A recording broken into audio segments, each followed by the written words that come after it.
হারামের ঐতিহাসিক এই দিনটি 10ম তারিখ, এই দিবসটি যে কারণে পৃথিবীর মুসলমানদের হৃদয়ে দগদগে ক্ষতের সৃষ্টি করেছে। এই মুহররম সমাগত হলে মুমিন হৃদয়ে যে কারণে দগদগে ক্ষত সৃষ্টি করে এবং যে ক্ষত কোনোদিন শুকাবার নয়। যতদিন মুহররম আসবে, যতদিন সেই কারবালার দিবস সমাগত হবে, মুমিন হৃদয়ের সেই ক্ষত আবারও জাগ্রত হবে এবং সেই চেতনা মুমিন হৃদয় উদ্বেলিত হবে। সেই দিবসটি হলো ঐতিহাসিক কারবালার প্রান্তরের সেই হৃদয় বিদারক ঘটনা সংঘটিত হওয়ার দিবস, মুহররম মাসের 10ম তারিখের দিবস, যেদিন ইমাম হুসাইন রাদিয়াল্লাহু তাআলা আনহু তার দুধের শিশু, ছোট্ট শিশু আলী আসগর রাহিমাহুল্লাহু তাআলা আলাইহি সহ আহলে বায়াত শরীফ পরিবার পরিজনের 72 জন, অন্য বর্ণনায় 82 জন সদস্য সহ নির্মমভাবে পাপিষ্ট ইয়াজিদ বাহিনীর হাতে শাহাদত বরণ করেছিলেন এবং চরমভাবে নির্যাতিত হয়েছিলেন। ইমাম হুসাইন রাদিয়াল্লাহু তাআলা আনহু সেই দিন নির্যাতিত হয়েছেন সপরিবারে এবং তিনি শাহাদত বরণ করেছেন পরিবারের অনেক সদস্য সহ 72 জন কিংবা 82 জন। কোনো কোনো বর্ণনায় 72 জনের বিবরণ পাওয়া যায়, আবার কোনো কোনো বর্ণনায় 82 জনের বিবরণ পাওয়া যায়। সেই দিন ইমাম হুসাইন রাদিয়াল্লাহু তাআলা আনহুর সামনে দুটি পথ উন্মুক্ত ছিল। দুটি পথ ছিল। কয়টি পথ ছিল? দুটি পথ ছিল। একটি হলো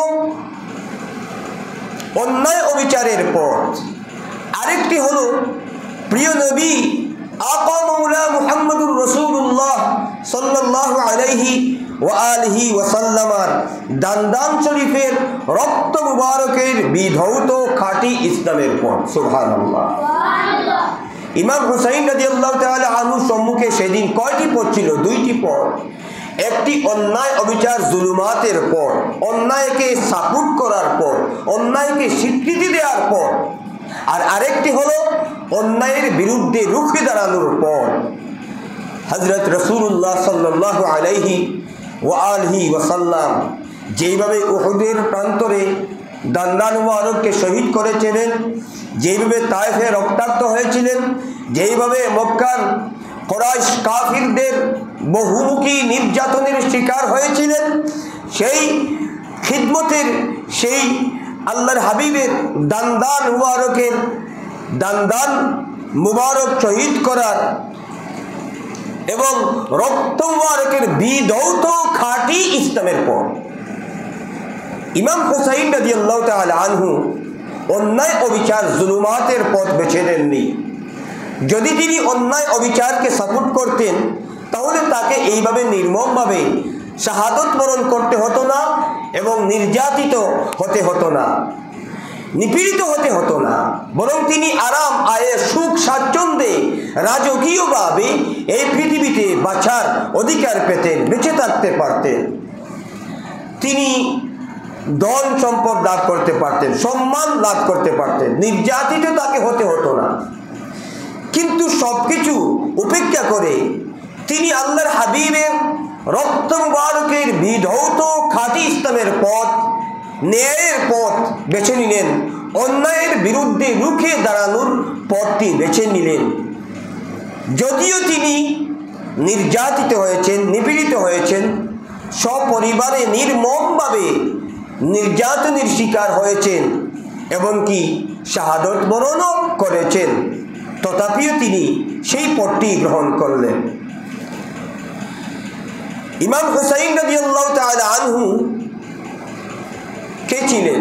কে ছিলেন ইমাম হুসাইন রাদিয়াল্লাহু তাআলা আনহু?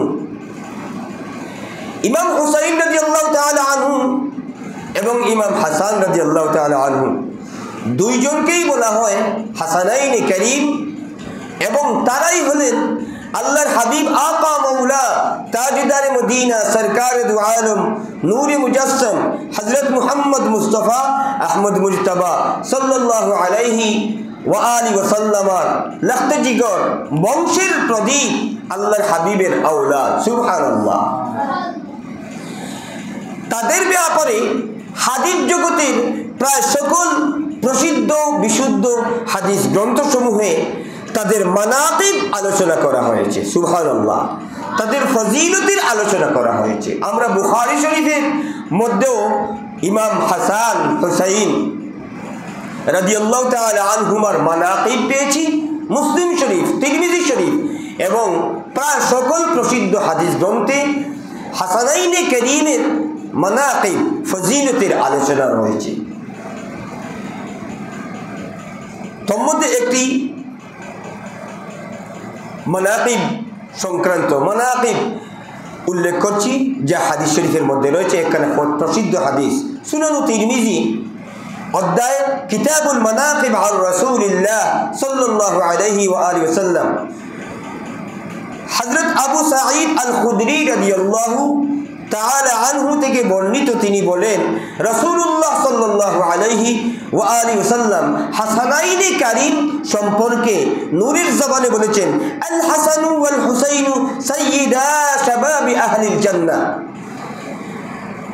রাসূলুল্লাহ সাল্লাল্লাহু আলাইহি ওয়া আলিহি ওয়াসাল্লাম বলেছেন হাসান এবং হুসাইন এই দুইজন হলেন বেহেশতি যুবকদের সরদার সুবহানাল্লাহ, সাইয়্যিদা শাবাবি আহলিল জান্নাহ। দুইজনই হলেন হাসান এবং হুসাইন, দুইজন তাদের পরিচয় কি? তারা হলেন সাইয়্যিদা, দুইজনই সরদার, শাবাবি আহলিল জান্নাহ, জান্নাতি যুবকদের সরদার। হাদিস শরীফের আলোকে আমরা জানতে পেরেছি যাদেরকে আল্লাহ সুবহানাহু ওয়া তাআলা জান্নাতে দাখিল করাবেন, যারা জান্নাতে যাবেন তাদের কেউ বৃদ্ধ হবেন না, তাদের কেউ কি হবেন না? বৃদ্ধ হবেন না।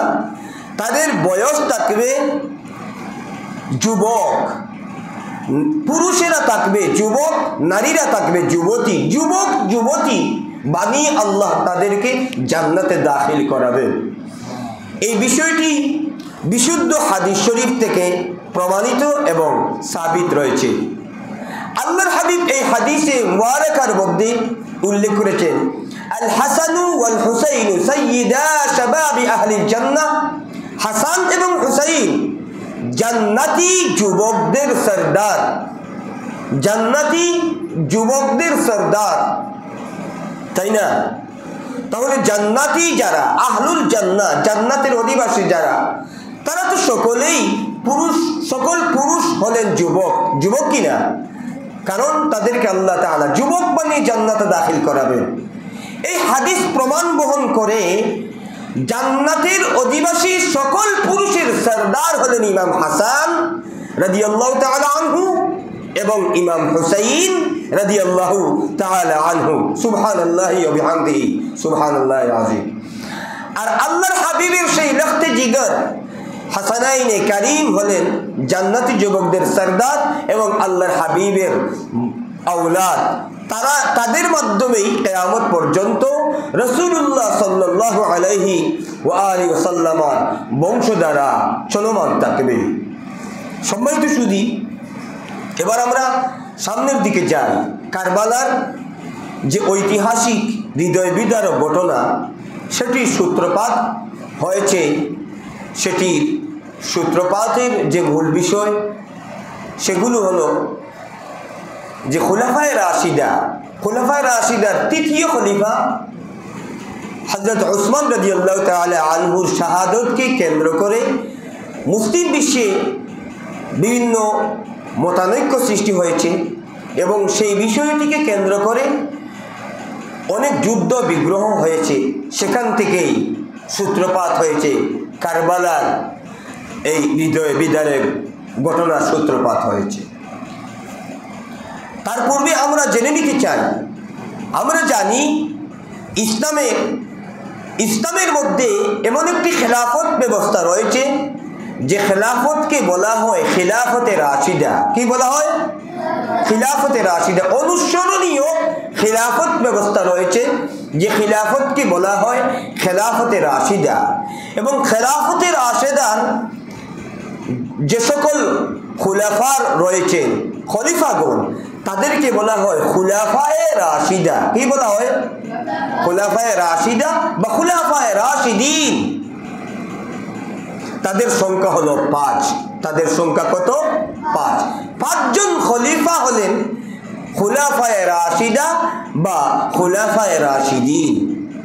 এই 5 জনকে হযরতে আবু বকর সিদ্দিক রাদিয়াল্লাহু তাআলা আনহু, হযরতে ওমর ইবনুল খাত্তাব রাদিয়াল্লাহু তাআলা আনহু, অর্থাৎ হযরত ওমর ফারুক রাদিয়াল্লাহু তাআলা আনহু, 3 হযরতে উসমান জিন্নুরাইন রাদিয়াল্লাহু তাআলা আনহু, 4 হযরতে আলী রাদিয়াল্লাহু তাআলা আনহু, 5 ইমাম হাসান রাদিয়াল্লাহু তাআলা আনহু। খুলাফায়ে রাশিদা কয়জন খলিফা আছেন? 5 জন। জুড়ে বলেন কয়জন? 5 জন। আমরা জেনে নিব 5 জন খলিফা খেলাফতকে বলা হয় খেলাফতে রাশিদা এবং এই 5 জন খলিফাকে বলা হয় খুলাফায়ে রাশিদিন। ঠিক কি না? ইসলামের প্রথম খলিফা হযরতে আবু বকর সিদ্দিক রাদিয়াল্লাহু আনহু, দ্বিতীয় খলিফা হযরতে ওমর ফারুক রাদিয়াল্লাহু তাআলা আনহু, তৃতীয় খলিফা হযরতে উসমান জিন্নুরাইন রাদিয়াল্লাহু তাআলা আনহু, চতুর্থ খলিফা হযরতে আলী রাদিয়াল্লাহু তাআলা আনহু, পঞ্চম খলিফা হযরতে ইমাম হাসান রাদিয়াল্লাহু তাআলা আনহু। তার প্রমাণ কি? তার প্রমাণ হলো অনেক হাদিস শরীফের মধ্যে রয়েছে। প্রমাণস্বরূপ আপনাদের খিদমতে একখানে হাদিস উপস্থাপন করছি। সুনানু আবু দাউদ কিতাবুস সুন্নাহ এই অধ্যায়ে বর্ণিত হযরতে সাফিনা রাদিয়াল্লাহু তাআলা আনহা থেকে বর্ণিত, তিনি বলেন রাসূলুল্লাহ সাল্লাল্লাহু আলাইহি ওয়া আলিহি ওয়াসাল্লাম ইরশাদ করেছেন, নবুয়তি পদ্ধতিতে খিলাফত ব্যবস্থা 30 বছর পর্যন্ত পরিচালিত হবে। তারপর যাকে ইচ্ছা আল্লাহ রাজত্ব দান করবেন অথবা তার রাজত্ব দান করবেন। ইমাম আবু দাউদ হাদিস শরীফের সনদকে সহিহ বলেছেন। সহিহ সনদে বর্ণিত যে খুলাফায়ে রাশিদার বয়সসীমা, সময়সীমা আল্লাহর হাবিব উল্লেখ করে গিয়েছেন 30 বছর। কয় বছর? 30 বছর। অর্থাৎ খেলাফতে রাশিদা চলমান থাকবে 30 বছর পর্যন্ত। আমরা যদি সেই সময়কার হিসাব গণনা করি তাহলে আমরা দেখতে পাই হযরতে আলী রাদিয়াল্লাহু তাআলা আনহু শাহাদত পর্যন্ত খেলাফতে রাশিদা সময় হয়েছিল 29 বছর 6 মাস। অবশিষ্ট ছিল 6 মাস। 30 বছর পূর্ণ হওয়ার বাকি ছিল 6 মাস।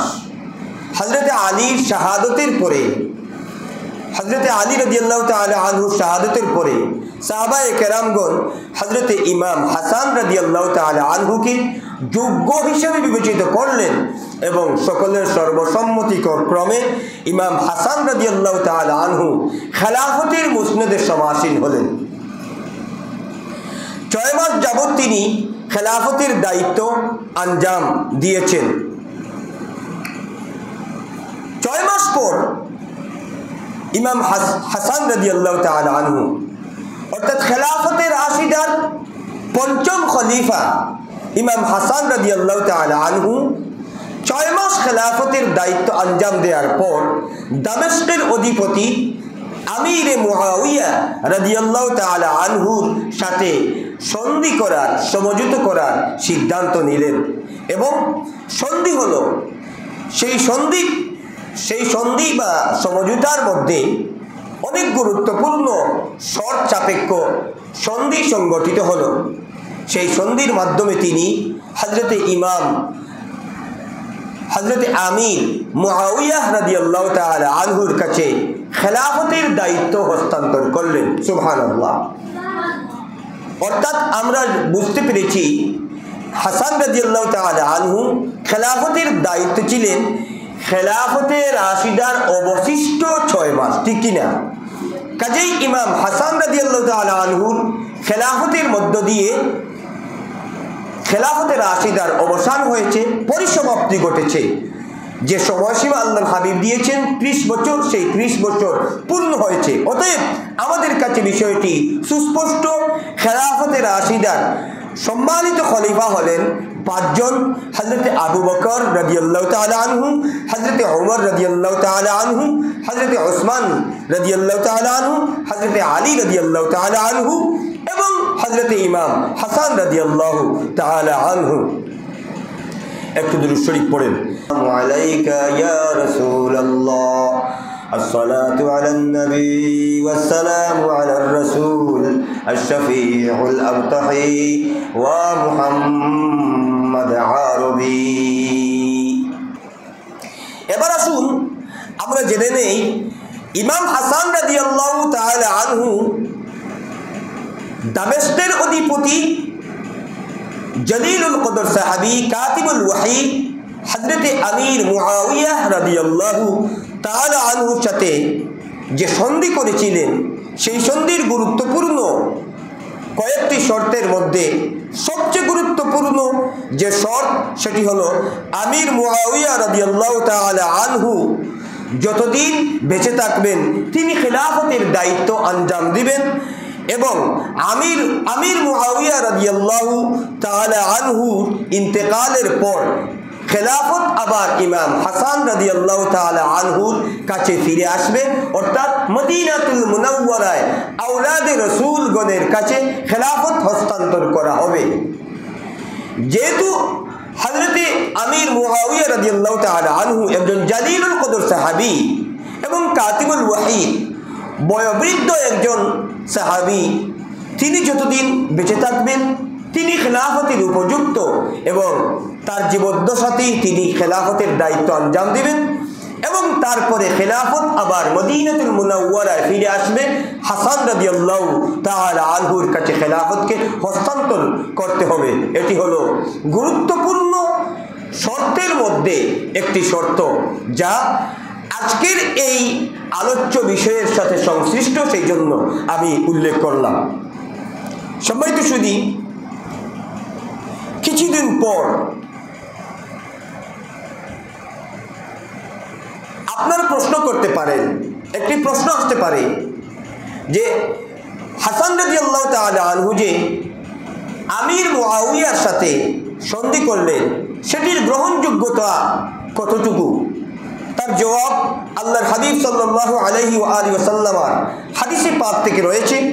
এর আগেই আল্লাহর হাবিব তার জীবদ্দশাতেই, অর্থাৎ ইমাম হাসান রাদিয়াল্লাহু তাআলা আনহুর শৈশবকালেই এই সন্ধির বিষয়টি ভবিষ্যৎবাণী করেছেন এবং তিনি তার স্বীকৃতি দিয়েছেন। সুবহানাল্লাহি বিহামদিহি সুবহানাল্লাহিল আযীম। যেমন হাদিস শরীফে রয়েছে, হাদিস জগতের প্রসিদ্ধ হাদিস গ্রন্থ সহিহ বুখারী কিতাব ফাদাইলু আসহাবুন নবী সাল্লাল্লাহু আলাইহি ওয়া আলিহি ওয়াসাল্লাম, এই অধ্যায়ে বর্ণিত ফুয়াদ আব্দুল বাকির তরকিব মোতাবেক রিওয়ায়া নম্বর 3746 হযরতে আবু বকর রাদিয়াল্লাহু তাআলা আনহু থেকে বর্ণিত প্রসিদ্ধ হাদিসের মধ্যে তার জবাব রয়েছে।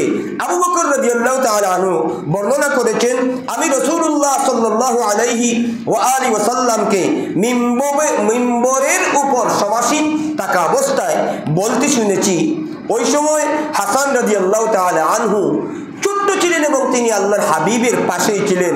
আল্লাহর হাবিব একবার হাসানের দিকে তাকিয়েছিলেন এবং আরেকবার মুসল্লিদের দিকে, অর্থাৎ লোকদের দিকে তাকিয়েছিলেন। একবার হাসানের দিকে, আরেকবার লোকদের দিকে, সাহাবীদের দিকে তাকাচ্ছিলেন। এমন অবস্থায় আল্লাহর হাবিব বললেন, ইবনি হাযা সাইয়্যিদ ওয়া লাআল্লাহু আন ইউসলিহা বিহি বাইনা ফিআতাইন, আমার এই সন্তান বা আমার এই লেখতে জিগর আওলাদ নেতা, ওয়া লাআল্লাহু আন ইউসলিহা বিহি বাইনা ফিআতাইন মিনাল মুসলিমিন, তার মাধ্যমে আমার এই লেখতে জিগর এই শিশুর মাধ্যমে, আমার এই আওলাদের মাধ্যমে, আমার এই সন্তানের মাধ্যমে মুসলিমদের বিবদমান দুই দল মুসলমানের মধ্যে সমঝোতা করিয়ে দিবেন। সুবহানাল্লাহ। তাহলে এই সন্ধি বা এই সমঝোতার স্বীকৃতি অনেক আগেই আল্লাহর হাবিব দিয়েছেন। তাহলে আমরা বুঝতে পেরেছি ইমাম হাসান রাদিয়াল্লাহু তাআলা আনহু যে খেলাফতের দায়িত্ব হস্তান্তর করেছিলেন আমির মুআবিয়ার কাছে সমঝোতার মাধ্যমে, সন্ধির মাধ্যমে, সেটির স্বীকৃতি রয়েছে এবং গ্রহণযোগ্যতা রয়েছে, যার স্বীকৃতি আল্লাহর হাবিব আগে দিয়েছেন। সুবহানাল্লাহি বিহামদিহি সুবহানাল্লাহিল আযীম। ইমাম হাসান রাদিয়াল্লাহু তাআলা আনহু যখন খেলাফতের দায়িত্ব হস্তান্তর করলেন আমির মুআবিয়া রাদিয়াল্লাহু তাআলা আনহুর কাছে, তার কিছুদিন পরে একটি ষড়যন্ত্রের মাধ্যমে ইমাম হাসান রাদিয়াল্লাহু তাআলা আনহুকে জহর খাইয়ে, অর্থাৎ চক্রান্তমূলকভাবে বিষ পান করানো হয়েছে। যদিও এই বিষয়টি সুস্পষ্ট নয়, এই চক্রান্তের সাথে কারা জড়িত, কে দোষী, কারা চক্রান্ত করেছে, কারা জ্বর পান করিয়েছে, এই বিষয়টি সুস্পষ্ট বর্ণনায় প্রমাণিত নয়, এই জন্য কারো নাম বলা যাচ্ছে না। তথাপিও কারো কারো ধারণা হলো এই চক্রান্তের সাথে এই ইয়াজিদের সম্পৃক্ততা রয়েছে এবং তার সেগুলো প্রমাণ করে ইয়াজিদের পরবর্তী কর্মতৎপরতার উপর। সম্মানিত সুধী, ইমাম হাসান রাদিয়াল্লাহু তাআলা আনহুকে বিষ পান করানো হয়েছে চক্রান্তমূলকভাবে। এই বিষক্রিয়া এতটাই মারাত্মক ছিল যে হযরত ইমাম হাসান রাদিয়াল্লাহু তাআলা আনহুর নাড়ি বুড়ি ছিঁড়ে টুকরো টুকরো হয়ে বের হতে লাগলো বমির মাধ্যমে এবং এই বিভিন্নভাবে। এইভাবে তিনি এতটা যন্ত্রণা যাতনা তিনি সহ্য করলেন। 40 দিন যাবৎ তিনি ভীষণ কষ্ট ভোগ করতে লাগলেন। কে ভীষণ কষ্ট ভোগ করছেন? আল্লাহর হাবিবের প্রিয় রক্তে জিগর, যিনি জান্নাতি যুবকদের সরদারদের অন্যতম, আল্লাহর হাবিবের সেই দুটি জান্নাতি ফুলের অন্যতম একজন ফুল হযরত ইমাম হাসান রাদিয়াল্লাহু তাআলা আনহু। বর্ণিত রয়েছে তার অবস্থা এমন কাহিল হয়েছিল যে তার শরীরের রং পরিবর্তন হয়ে সবুজ বর্ণ ধারণ করেছিলেন। এইভাবে যাতনা ভোগ করে ইমাম হাসান রাদিয়াল্লাহু তাআলা আনহু তিনি সেই বিষ ক্রিয়ায় পৃথিবী থেকে বিদায় হলেন। তিনি শাহাদত বরণ করলেন। ইন্না লিল্লাহি ওয়া ইন্না ইলাইহি রাজিউন। ইমাম হাসান রাদিয়াল্লাহু তাআলা আনহুর শাহাদতের কিছুদিন পরে খেলাফতের দায়িত্বে নিয়োজিত থাকা কাতিবুল ওয়াহি জলিলুল কদর সাহাবী আমির মুআবিয়া রাদিয়াল্লাহু তাআলা আনহু পৃথিবী থেকে বিদায় হয়ে গেলেন, তিনি ইন্তেকাল করলেন। হযরত মুআবিয়া রাদিয়াল্লাহু তাআলা আনহুর ইন্তেকালের পর যে পূর্ববর্তী যে সন্ধি হয়েছিল ইমাম হাসান রাদিয়াল্লাহু তাআলা আনহুর সাথে, সেই সন্ধির শর্ত মোতাবেক দায়িত্বশীলতার সাথে আমানতের বিষয়টি ছিল যে খেলাফতের দায়িত্ব আবার মদিনাতুল মুনাওয়ারায় ফিরিয়ে দেয়া, তাই কিনা? মদিনাতুল মুনাওয়ারায় ফিরিয়ে দেয়া, সেটি ছিল আমানতদারিতা এবং সেটি ছিল যথোপযুক্ত বিষয়, যৌক্তিকতার নিরিখে সেটি ছিল উপযুক্ত বিষয়। কিন্তু পাপিষ্ট ইয়াজিদ, তার পিতা হযরত মুআবিয়া রাদিয়াল্লাহু তাআলা আনহুর ইন্তেকালের পর সে জোরপূর্বক নিজেকে খলিফা হিসাবে ঘোষণা করতে লাগলো। নিজেকে স্বঘোষিত খলিফা হিসাবে খেলাফতের মসনদে সে নিজে থেকেই সমাসীন হয়ে মানুষদেরকে তার হাতে বায়াত করার জন্য বা তার খেলাফতের স্বীকৃতি দেওয়ার জন্য, আনুগত্য স্বীকার করার জন্য পরওয়ানা জারি করতে লাগলো। এটিই ছিল তার প্রথম অন্যায়। অথচ ইসলামী রাষ্ট্রের খেলাফতের বা ইসলামী রাষ্ট্রের শাসকের দায়িত্বের অনুপযুক্ত সে ছিল একজন বেনামাজি, সে ছিল একজন মদখোর, সে মদ পান করত এমন অভিযোগ তার উপর রয়েছে এবং সে মিথ্যাচারী কাযযাব ছিল, মিথ্যাচারের অভিযোগ তার উপর রয়েছে।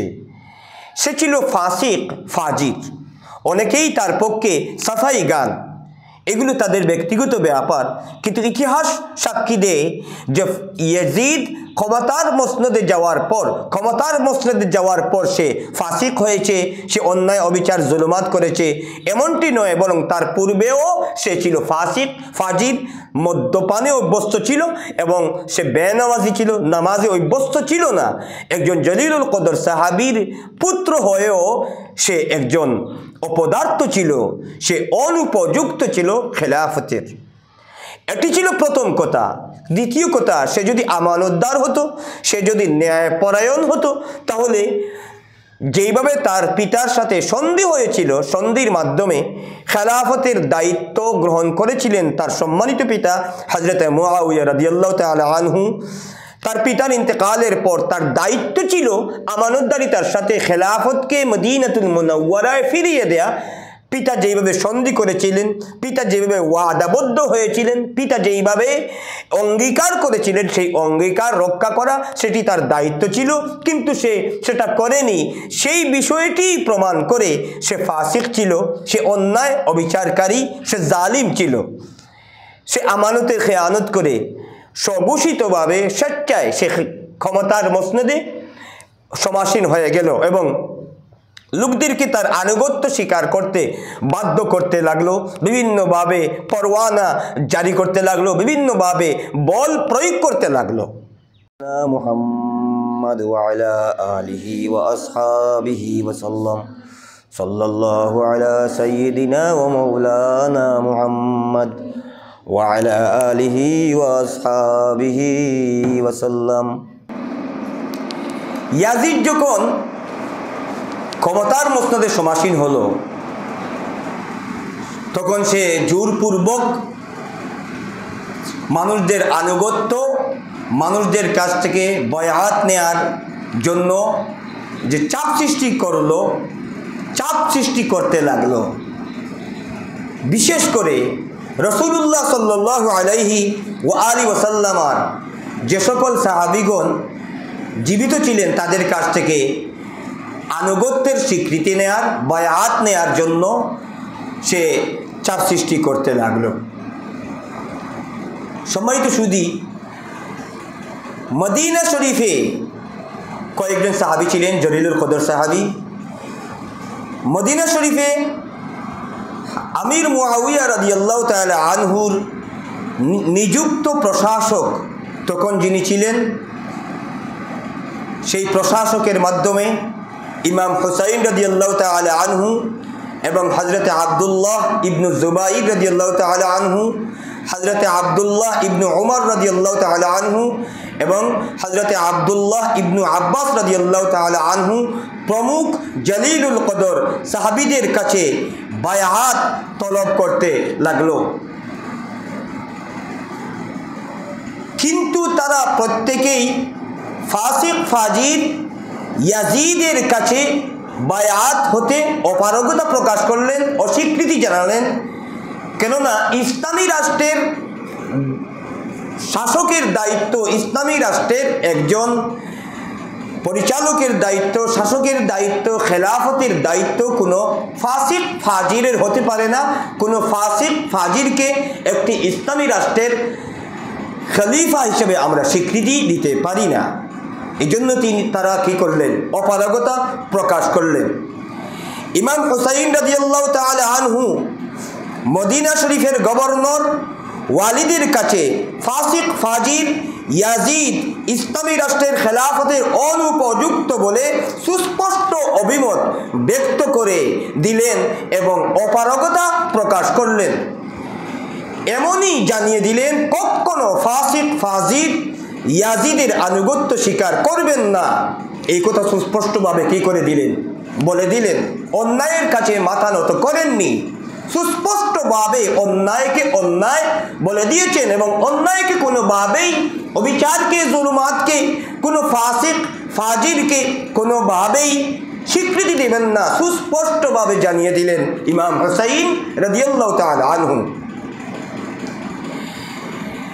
যখন ইমাম হুসাইন রাদিয়াল্লাহু তাআলা আনহু এবং মদিনার অন্যান্য জলিলুল কদর সাহাবীগণ পাপিষ্ঠ ইয়াজিদের অবৈধ ক্ষমতার স্বীকৃতি দিলেন না, বায়াত গ্রহণ করলেন না, আনুগত্যের স্বীকৃতি দিলেন না, তখন ইয়াজিদ তাদের উপর বিভিন্ন ধরনের নির্যাতনের স্ট্রিম রুলার জারি করার জন্য তার প্রশাসক এবং তার সেই সকল দায়িত্বশীলদের উপর চাপ প্রয়োগ করল। ইয়াজিদের আনুগত্য অস্বীকার করার পর থেকে ইয়াজিদের বাহিনী হযরত ইমাম হুসাইন রাদিয়াল্লাহু তাআলা আনহু সহ মদিনার সেই সকল জলিলুল কদর সাহাবীদের উপর চরম নির্যাতন শুরু করলো। হযরত আব্দুল্লাহ ইবনু জুবাইর রাদিয়াল্লাহু তাআলা আনহু, হযরত আব্দুল্লাহ ইবনু জুবাইর রাদিয়াল্লাহু তাআলা আনহু, হযরত আব্দুল্লাহ ইবনু আব্বাস রাদিয়াল্লাহু তাআলা আনহু, হযরত আব্দুল্লাহ ইবনু ওমর রাদিয়াল্লাহু তাআলা আনহু প্রমুখ সাহাবীগণ মদিনাতুল মুনাওয়ারা ছেড়ে মক্কাতুল মুকাররমার হেরেমের ভিতরে অবস্থান করে ইবাদত বন্দেগীতে নিমজ্জিত থাকার সিদ্ধান্ত গ্রহণ করলেন এবং তারা মদিনাতুল মুনাওয়ারা পরিত্যাগ করে তারা চলে গেলেন মক্কাতুল মুকাররমায়। এই ইয়াজিদের অত্যাচার, নির্যাতন, নিপীড়ন, বিভিন্ন ধরনের লাঞ্ছনা, বঞ্চনা, বিভিন্ন ধরনের এই অবিচার, জুলুমাত, এইগুলো থেকে বেঁচে থাকার জন্য তারা মদিনাতুল মুনাওয়ারা ছেড়ে তারা কোথায় গেলেন? মক্কাতুল মুকাররমায় কাবা শরীফের হেরেমের ভিতরে বাকি জিন্দেগি ইবাদতে কাটিয়ে দেওয়ার জন্য তারা সেখানে চলে গেলেন। ইমাম হুসাইন রাদিয়াল্লাহু তাআলা আনহু মদিনাতুল মুনাওয়ারা ছেড়ে দেওয়ার সিদ্ধান্ত নিলেন এবং তিনিও সেখানে চলে যাওয়ার জন্য প্রস্তুত হয়ে গেলেন। ইমাম হুসাইন রাদিয়াল্লাহু তাআলা আনহু মদিনাতুল মুনাওয়ারায় যাওয়ার পূর্বে আল্লাহর হাবিব সাল্লাল্লাহু আলাইহি ওয়া আলিহি ওয়াসাল্লামার রওদা শরীফের মধ্যে অবস্থান করেছেন, জিয়ারত করেছেন, শেষ বিদায়ী সালাম নিবেদন করেছেন, একই সাথে অনেক সময় কান্নাকাটি করেছেন এবং শেষ সালাম জানিয়ে বিদায়ী জিয়ারত করে নানা জানের কাছ থেকে বিদায় নিয়ে তিনি মদিনাতুল মুনাওয়ারা ছেড়ে মক্কাতুল মুকাররমায় চলে গেলেন। মক্কাতুল মুকাররমার হেরেমের ভিতরে অবস্থান করে সেখানে আল্লাহর ইবাদতে নিমগ্ন থেকে বাকি জিন্দেগি অতিবাহিত করার নিমিত্ত। মক্কা শরীফ চলে যাওয়ার পর দেখা দিল অন্য ধরনের কিছু বিষয়। যখন ইমাম হুসাইন রাদিয়াল্লাহু তাআলা আনহু এবং তার পূর্বেও সাহাবায়ে কেরামগণ ইমাম হুসাইন রাদিয়াল্লাহু তাআলা আনহুর বিশ্বস্ত অনুগত বন্ধু প্রতিম এবং আল্লাহর হাবিবের জলিলুল কদর সাহাবীগণ ইতিপূর্বে যাদের নাম উল্লেখ করেছি তারা তো চলে গেছেন। ইমাম হুসাইন রাদিয়াল্লাহু তাআলা আনহু সেখানে চলে গেলেন, ইবাদতে নিমগ্ন হলেন। কিন্তু দামেস্কের সেই কুফার অধিবাসী লোকেরা যারা সময় সময় হযরত আলী রাদিয়াল্লাহু তাআলা আনহুর সাথেও বিশ্বাসঘাতকতা করেছে, যাদের গাদ্দারির অনেক নজির রয়েছে ইতিপূর্বে, সেই সকল কুফাবাসী আহলে কুফা, কারা? জুড়ে বলেন, আহলে কুফা, কুফার অধিবাসী। তারা ইমাম হুসাইন রাদিয়াল্লাহু তাআলা আনহুর কাছে চিঠি দিতে লাগলো।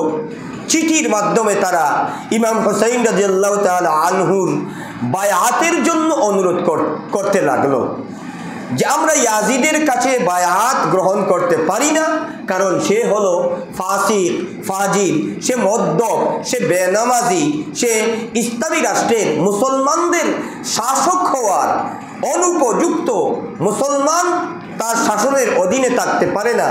মুসলমানগণ এমন ফাসিক, ফাজিল, অনুপযুক্ত ব্যক্তির শাসনের অধীন থাকতে পারে না। কাজেই যেখানে আল্লাহর হাবিবের লাখতে জিগরগণ আছেন, যেখানে জলিলুল কদর সাহাবীগণ আছেন, যেখানে আল্লাহর হাবিবের পবিত্র রক্ত মুবারকে আছেন, আল্লাহর হাবিবের আওলাদ আছেন, জান্নাতি যুবকদের সরদার যেখানে জীবিত আছেন, আমরা তার কাছেই বায়াত গ্রহণ করতে চাই। কাজেই ইমাম হুসাইন রাদিয়াল্লাহু তাআলা আনহু, আপনার খিদমতে আমাদের গুজারিশ, আপনি আমাদের বায়াত গ্রহণ করুন।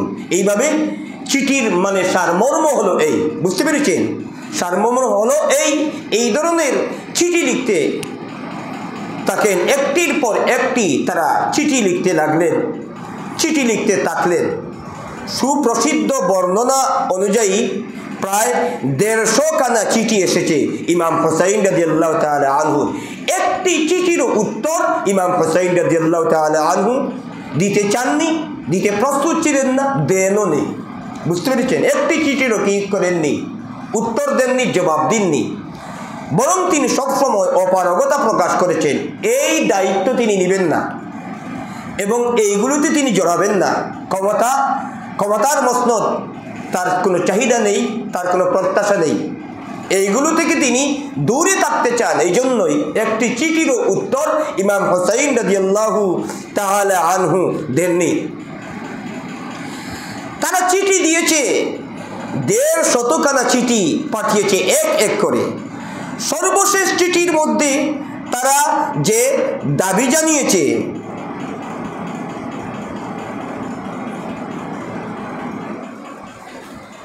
যে আপনি যদি আমাদেরকে বায়াত না নেন, অর্থাৎ আমাদের শাসনভারের দায়িত্ব গ্রহণ না করেন, তাহলে আমরা বাধ্য হয়ে ফাসিক ইয়াজিদের চাপে আমরা বাধ্য হয়ে তার কাছে আমরা বায়াত গ্রহণ করব, তাকে মেনে নিব। এই জন্য যদি হাসরের ময়দানে আমাদেরকে আল্লাহর দরবারে হাজিরা দিতে হয়, জবাবদিহিতা করতে হয়, তাহলে আমরা অপারগতা প্রকাশ করব, কাইফিয়ত আমরা উযর পেশ করব, আমরা অভিযোগ করব।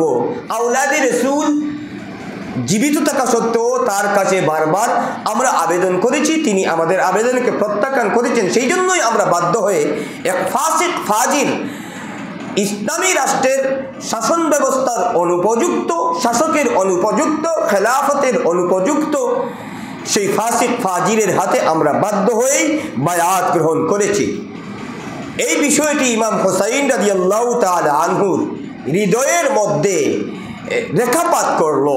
আল্লাহর হাবিবের লখতে জিগর ইমাম হুসাইন রাদিয়াল্লাহু তাআলা আনহু হাসরের ময়দানে যদি তারা আমার বিরুদ্ধে মোকদ্দমা দায়ের করে বা আমাকে অভিযুক্ত করে, তাহলে আল্লাহর দরবারে আমি কি জবাব দিব? আর আমার নানা জান, আমার জদ্দে আমজদের কাছে আমি কি নিয়ে উপস্থিত হব? এই বিষয়টি ইমাম হুসাইন রাদিয়াল্লাহু তাআলা আনহুকে দুর্বল করে দেয়। সেজন্যই তিনি সিদ্ধান্ত নিয়েছেন তিনি কুফায় আসবেন এবং কুফাবাসীর বায়াত গ্রহণ করবেন। বুঝতে পেরেছেন? বাধা হয়ে দাঁড়ালেন ইমাম হুসাইন রাদিয়াল্লাহু তাআলা আনহু সব সহযোগী এবং আনুগত্য কতিপয় বন্ধুবর, আল্লাহর হাবিবের লখতে জিগর, আল্লাহর হাবিবের জলিলুল কদর সেই সকল সাহাবী হযরতে আব্দুল্লাহ ইবনে জুবাইর, হযরতে আব্দুল্লাহ ইবনে উমর, হযরতে আব্দুল্লাহ ইবনে আব্বাস রাদিয়াল্লাহু তাআলা আনহু সহ সেই সকল জলিলুল কদর সাহাবীগণ বাধা হয়ে দাঁড়ালেন। আব্দুল্লাহ ইবনে আব্বাস রাদিয়াল্লাহু তাআলা আনহু বললেন, আপনি কোনোভাবেই কুফায় যাবেন না, এবং সকলেই এই দাবির সাথে সহমত পোষণ করলেন। এই আবেদনের, এই আবদারের ব্যাপারে সহমত পোষণ করলেন, আপনি কুফায় যাবেন না, কেননা কুফাবাসী অতীতেও আপনার পিতার সাথে বারবার গাদ্দারি করেছে, ওরা আপনাকে দাওয়াত দিচ্ছে, ওরা আপনাকে যাওয়ার জন্য আমন্ত্রণ করছে, আপনাকে নিয়ে যাবে, সেখানে যখন আপনার উপর কোনো মুসিবত আসবে তখন ওদেরকে পাবেন না, ওরা পালিয়ে যাবে। ওদের কথার কোনো বিশ্বস্ততা নেই, ওদের চিঠির কোনো গ্রহণযোগ্যতা নেই। ওরা সকালে এক কথা বলে বিকালবেলা তাদের আগের কথা প্রত্যাহার করে নিবে। ওরা গাদ্দারিতে অভ্যস্ত, অতীতেও তারা অনেকবার কি করেছে, গাদ্দারি করেছে, তাদের গাদ্দারির রেকর্ড রয়েছে। কাজেই আপনার খিদমতে আমাদের বিনীত অনুরোধ যে আপনি কখনো মক্কাতুল মুকাররমা ছেড়ে কুফায় যাবেন না, আমরা আপনাকে যেতে দিতে পারি না। ইমাম হুসাইন রাদিয়াল্লাহু তাআলা আনহু তার চূড়ান্ত সিদ্ধান্তের কথা তাদেরকে জানিয়ে দিলেন। যখন তারা উপলব্ধি করলেন ইমাম হুসাইন রাদিয়াল্লাহু তাআলা আনহুকে কোনোভাবেই বাধা দিয়ে আটকানো যাবে না, তিনি যাবেনই, তখন তারা পরামর্শ দিলেন, তারা প্রস্তাব করলেন, তাহলে আপনি যখন যাবেনই তখন আপনাকে একটি কাজ করতে হবে, তার পূর্বে আপনার একজন প্রতিনিধি প্রেরণ করুন সেই কুফায়, তিনি যান আগে এবং তিনি কুফার অবস্থা পর্যবেক্ষণ করে আপনাকে রিপোর্ট করবেন। যদি পরিস্থিতি দেখা যায় ভালো, তারা আনুগত্যশীল এবং তারা গাদ্দারি করবে না, তারা চিঠিতে যা বলছে তা সঠিক বলছে, এই ধরনের যদি কোনো ভালো বিষয় অবলোকন করা যায়, প্রতিনিধি যদি রিপোর্ট করেন, এইরকম ভালো রিপোর্ট করেন, তাহলে আপনি যাবেন। বুঝতে পেরেছেন? এই জন্য ইমাম হুসাইন রাদিয়াল্লাহু তাআলা আনহু তারই চাচাতো ভাই হযরত ইমাম মুসলিম রাহিমাহুল্লাহু তাআলা আলাইহি উনাকে নিযুক্ত করলেন ইমাম হুসাইন রাদিয়াল্লাহু তাআলা আনহুর প্রতিনিধি হিসাবে। কোথায় পাঠাবেন? কুফায় পাঠাবেন। কোথায় পাঠাবেন? কুফায় পাঠাবেন। ইমাম মুসলিম রহমতুল্লাহি আলাইহি বলতে আপনারা কি মনে করছেন যে সহিহ মুসলিম শরীফের সংকলক যিনি, সহিহ মুসলিম শরীফের মুসান্নিফ যিনি, প্রসিদ্ধ মুহাদ্দিস ইমাম মুসলিম রহমতুল্লাহি আলাইহি? না, তিনি নন, তিনি আরেক মুসলিম। সুবহানাল্লাহ বলেন। তিনি অনেক আগের এক ইমাম মুসলিম রাহিমাহুল্লাহু তাআলা আলাইহি। সেই মুসলিম আর এই মুসলিম দুই মুসলিম, এক মুসলিম নন। বুঝতে পেরেছেন? ইমাম মুসলিম রহমতুল্লাহি আলাইহি হলেন হযরত ইমাম হুসাইন রাদিয়াল্লাহু তাআলা আনহুর এক চাচাতো ভাইয়ের নাম ইমাম মুসলিম রাহিমাহুল্লাহু তাআলা আলাইহি। তিনি ছিলেন একজন জলিলুল কদর তাবিঈন। ইমাম মুসলিম রহমতুল্লাহি আলাইহিকে প্রেরণ, ইমাম মুসলিম রহমতুল্লাহি আলাইহি ইমাম হুসাইন রাদিয়াল্লাহু তাআলা আনহুর প্রতিনিধি হয়ে কুফার উদ্দেশ্যে রওনা হলেন। যাওয়ার পূর্বে তিনি তার দুইজন শিশু পুত্রকে সঙ্গে নিয়ে রওনা হয়েছেন। একজনের নাম মুহাম্মদ ইবনু মুসলিম, আরেকজনের নাম ইব্রাহিম ইবনু মুসলিম। মুহাম্মদ এবং ইব্রাহিম এই দুই শিশু পুত্রকে সঙ্গে নিয়ে ইমাম মুসলিম ইবনু আকিল রাহিমাহুল্লাহু তাআলা আলাইহি কুফার উদ্দেশ্যে রওনা হয়েছেন এবং যথারীতি তিনি কুফায় পৌঁছে গিয়েছেন। কুফায় পৌঁছে ইমাম মুসলিম ইবনু আকিল মুখতার ইবনু উবাইদুল্লাহ আস-সাকাফি, এই কুফার একজন প্রসিদ্ধ নেতৃস্থানীয় ব্যক্তির ঘরে অবস্থান করলেন।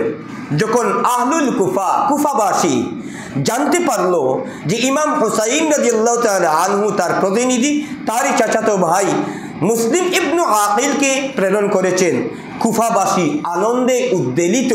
আনন্দিত হয়ে লোক দলে দলে ইমাম মুসলিম ইবনু আকিলের খিদমতে আসতে লাগলো এবং ইমাম হুসাইন রাদিয়াল্লাহু তাআলা আনহুর আনুগত্যের বায়াত গ্রহণ করতে লাগলো।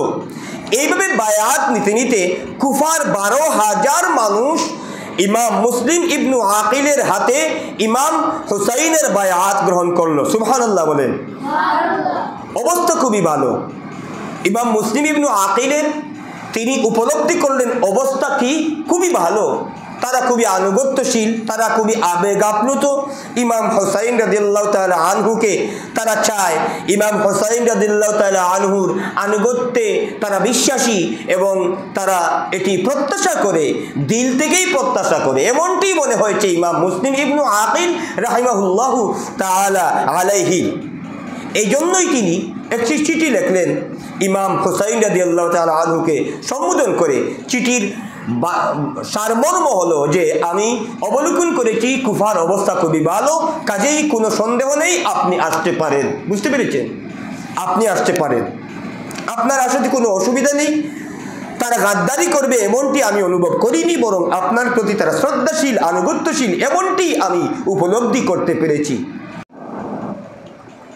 অন্যদিকে পাপিষ্ঠ ইয়াজিদ যখন এই সংবাদ পেল যে কুফায় মুসলিম ইবনু আকিল এসেছেন এবং কুফার অধিবাসীরা আনন্দে উদ্বেলিত এবং দলে দলে প্রায় 12,000 লোকেরা ইমাম মুসলিম ইবনু আকিলের কাছে ইমাম হুসাইনের বায়াত নিয়েছেন, আনুগত্য স্বীকার করেছেন, এমন সংবাদ যখন পাপিষ্ঠ ইয়াজিদ জানতে পারল, সে কুফার প্রশাসক নু'মান ইবনু বশিরকে অপসারণ করে জালিম পাপিষ্ঠ উবাইদুল্লাহ ইবনু জিয়াদকে কুফার নতুন প্রশাসক হিসেবে নিয়োগ করল।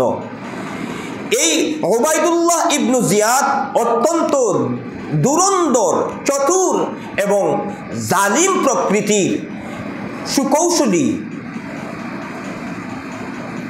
এক কুখ্যাত ব্যক্তি, যার নাম উবাইদুল্লাহ ইবনু জিয়াদ। উবাইদুল্লাহ ইবনু জিয়াদ যখন কুফার প্রশাসকের দায়িত্বে নিয়োজিত হলো, তখন সে একটি কৌশল অবলম্বন করলো, একটি চক্রান্ত অটুট করলো। চতুর ও ধুরন্ধর ওবায়দুল্লাহ ইবনু জিয়াদ তাৎক্ষণিকভাবে কুফার নেতৃস্থানীয় ব্যক্তিবর্গকে গ্রেফতার করে প্রশাসক ভবনে নিয়ে গেল। ইমাম মুসলিম ইবনু আকিল সহ কুফাবাসী 40,000 মানুষ তারই প্রতিবাদে সেই সকল নেতৃস্থানীয় মানুষদেরকে জালিম পাপিষ্ট ওবায়দুল্লাহ ইবনু জিয়াদের বন্দিশালা থেকে মুক্ত করার জন্য কুফার গভর্নর ভবন ঘেরাও করলেন। সেই সময় ওবায়দুল্লাহ ইবনু জিয়াদ একটি চক্রান্ত আটল। সে কুফার সেই সকল নেতৃস্থানীয় ব্যক্তিবর্গকে বলল, গভর্নর ভবনের চাঁদের উপর উঠে তোমরা তোমাদের সেই কুফাবাসীকে ঘোষণা করবে, যারা তোমাদের আত্মীয় স্বজন, ভাই, ভাতিজা, ছেলে, তাদেরকে বলে দিবে, যদি তোমরা আমাদেরকে জীবিত ফেরত চাও, আমাদের প্রতি তোমাদের যদি মায়া মোহব্বত থাকে, তাহলে মুসলিম ইবনু আকিলের সঙ্গ ছেড়ে দাও, নতুবা আমাদের ডেড বডি, আমাদের মৃতদেহ তোমরা পাবে। এইভাবে এই তোমাদের মুসলিম ইবনু আকিলের সঙ্গ ছেড়ে দেওয়ার নির্দেশ যদি তোমরা না করো, তাহলে তোমাদেরকে হত্যা করে ফেলবো। কে বলল? ওবায়দুল্লাহ ইবনু জিয়াদ। আহলুল কুফা, কুফাবাসী সেই সকল গাদ্দার নেতৃস্থানীয় ব্যক্তিবর্গ নিজের জীবন রক্ষার্থে দুরন্দর চতুর ওবায়দুল্লাহ ইবনু জিয়াদের সেই চক্রান্তের কথা মেনে নিল। নাউজুবিল্লাহি মিন যালিক। অথচ এই নেতৃস্থানীয় ব্যক্তিবর্গ ইতিপূর্বে ইমাম হুসাইন রাদিয়াল্লাহু তাআলা আনহুর কাছে এক এক করে 150 খানা চিঠি প্রেরণ করেছে ইমাম হুসাইনকে এখানে আনার জন্য এবং ইমাম হুসাইনের আনুগত্য স্বীকার করার জন্য। এমনকি ইমাম হুসাইন রাদিয়াল্লাহু তাআলা আনহুকে এই পথে আসার জন্য তারাই বাধ্য করেছে।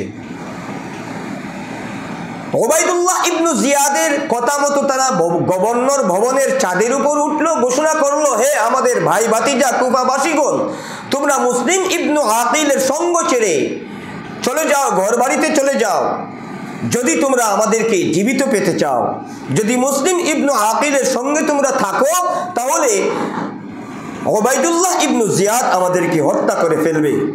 গাদ্দার কুফাবাসী সঙ্গে সঙ্গে তাদের সেই সকল নেতৃস্থানীয় ব্যক্তিবর্গকে রক্ষা করার জন্য ইমাম মুসলিম রহমতুল্লাহি আলাইহির সঙ্গ ছেড়ে দিল। যেখানে 40,000 মানুষ ইমাম মুসলিমের পিছনে ছিলেন, সেখানে 40 জন মানুষও অবশিষ্ট আর নেই। নাউজুবিল্লাহি মিন যালিক। যেখানে 40,000 মানুষ ইমাম মুসলিমের পিছনে পিছনে ইমাম মুসলিমের নেতৃত্বে গভর্নর ভবন ঘেরাও করেছিলেন, সেখানে দিন শেষ হওয়ার পূর্বেই আর 40 জন মানুষই অবশিষ্ট থাকলো না। এই হলো আহলে কুফা, কুফাবাসীর অবস্থা। বুঝতে পেরেছেন? অনেক লম্বা বিবরণ রয়েছে। শেষ পর্যন্ত ইমাম মুসলিম রহমতুল্লাহ আলাইহিকে চক্রান্তমূলকভাবে গ্রেফতার করা হলো এবং তাকে শহীদ করা হলো। এমনকি তার 2 শিশু পুত্র সেই মুহাম্মদ এবং ইব্রাহিম 2 জনকেও শহীদ করা হলো। এত পাপিষ্ট, এত নরাধম, এত নর পিচাস ওরা, এত হতভাগ্য, এত জালিম যে 2টি অবুঝ শিশুও তাদের তলোয়ারের আঘাত থেকে রক্ষা পেল না। তাদের প্রতিও তারা সহানুভূতিশীল হতে পারল না। এটা কেমন মুসলমান? সম্মানিত সুধী, অন্যদিকে ইমাম হুসাইন রাদিয়াল্লাহু তাআলা আনহু ইমাম মুসলিমের সেই চিঠি পেলেন। আপনাদের মনে আছে তো সেই চিঠির কথা, যে চিঠি ইমাম মুসলিম কুফার অবস্থা জানিয়ে চিঠি দিয়েছিলেন। সেই চিঠি পেলেন। চিঠি পেয়ে তিনি রওনা হয়ে গেলেন। কোথায় রওনা হয়েছেন? কুফার উদ্দেশ্যে রওনা হয়ে গিয়েছেন। ইমাম মুসলিম রহমতুল্লাহ আলাইহি প্রদত্ত চিঠি পেয়ে ইমাম হুসাইন রাদিয়াল্লাহু তাআলা আনহু ছোট বড়, নারী পুরুষ, পরিবার পরিজন, বন্ধু বান্ধব ও প্রিয়জন সহ 72 জন কিংবা 82 জন সফর সঙ্গীকে সঙ্গে নিয়ে 60 হিজরির 8ই জিলহজ্জা কুফার উদ্দেশ্যে রওনা হয়ে গেলেন এবং 61 হিজরির 2রা মুহররমুল হারামের 2 তারিখ তিনি কারবালার প্রান্তরে পৌঁছলেন। উবাইদুল্লাহ ইবনু জিয়াদ যখন জানতে পারল ইমাম হুসাইন রাদিয়াল্লাহু তাআলা আনহু কুফা অভিমুখে রওনা হয়েছেন এবং কারবালার অদূরে তিনি পৌঁছে গেছেন, এই খবর, এই সংবাদ যখন কুফার গভর্নর উবাইদুল্লাহ ইবনু জিয়াদ জানতে পারল, তখন সে ইমাম হুসাইন রাদিয়াল্লাহু তাআলা আনহুকে প্রতিরোধ করার জন্য হুর ইবনু ইয়াজিদ আত-তামিমি আর-রিয়াহি নামক একজন সেনাপতিকে প্রেরণ করল, যে সেনাপতি পরবর্তীতে তিনি মুসলমান হয়ে ইমাম হুসাইন রাদিয়াল্লাহু তাআলা আনহুর পক্ষে জিহাদে যুদ্ধে অংশগ্রহণ করে শাহাদত বরণ করেছেন এমন বিবরণও পাওয়া যায়। সেই হুর ইবনু ইয়াজিদ আত-তামিমি আর-রিয়াহি নামক একজন সেনাপতিকে প্রেরণ করল। কি জন্য? ইমাম হুসাইন রাদিয়াল্লাহু তাআলা আনহুকে প্রতিরোধ করার জন্য। হুর ইবনু ইয়াজিদ আর-রিয়াহি আত-তামিমি তিনি ইমাম হুসাইন রাদিয়াল্লাহু তাআলা আনহুকে বাধা দিলেন এবং তার সাথে আলোচনায় লিপ্ত হলেন। দীর্ঘ আলোচনার পর তার হৃদয় কোমল হলো, তিনি ইমাম হুসাইন রাদিয়াল্লাহু তাআলা আনহুর প্রতি শ্রদ্ধা বনত হলেন, আবেগ আপ্লুত হলেন। তার প্রতি শ্রদ্ধা রেখে তিনি বললেন, আমরা তো এই রাষ্ট্রের একজন কর্মচারী, রাষ্ট্রের হুকুম আমাদেরকে তামিল করতে হয়, কাজেই আপনাকে সুযোগ দিচ্ছি, আমার সাথে আলোচনা চালিয়ে যান, আর রাতের আধারে আপনি যেন চলে যান মদিনাতুল মুনাওয়ারায়।